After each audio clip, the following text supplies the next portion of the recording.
ભાવનગરમાં બુટલેગરના ત્રાસથી યુવકે આપઘાત કર્યો છે। દીપક નામના યુવકે બુટલેગર વિરુદ્ધ ફરિયાદ કરી હતી। બુટલેગરો ફરિયાદીને ફરિયાદ પાછી લેવા માટે ધમકી આપતા હતા। 4 શખ્સોએ મૃતક દીપકના ઘર પર પથ્થરમારો કર્યો હતો। મૃતકના ભાઈએ 4 લોકો સામે ફરિયાદ કરી છે। કિશોર, ગોવિંદ, સંજય અને સાજિદ નામના આરોપીઓ વિરુદ્ધ ગુનો દાખલ કરવામાં આવ્યો છે।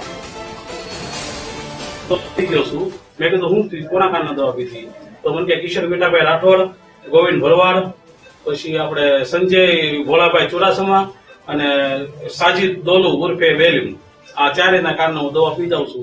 बराबर हूँ कदाच मरी गयो मारी छोकरीने ध्यान राखजे अने मरी गयो तो आ चारेना नाम મને પોલીસ સ્ટેશન લખાવી દેજે। સંવાદદાતા ભૌમિક ફોન લાઈન પર જોડાયા છે। ભૌમિક, ભાવનગરમાં બુટલેગરના ત્રાસથી યુવકે આપઘાત કરતો હવે મામલો સામે આવ્યો છે, શું વિગતો?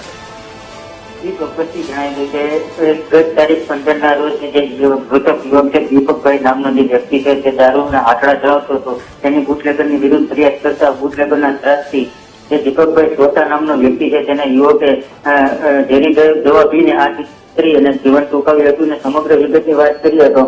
આજે 15 તારીખે જે મૃતકે જે કિશોર રાઠોડ નામના બુટલેગરને તેના વિરુદ્ધ જે ફરિયાદ કરી હતી તેમાં પોલીસે કાર્યવાહી કરી હતી। જેમાં 130 લીટરથી વધુનો દેશી દારૂ ઝડપી પાડ્યો હતો।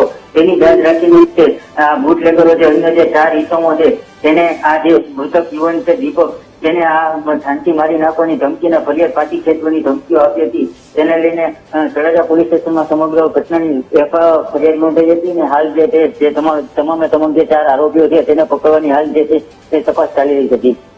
બિલકુલ ભૌમિક, જાણકારી બદલ આપનો આભાર।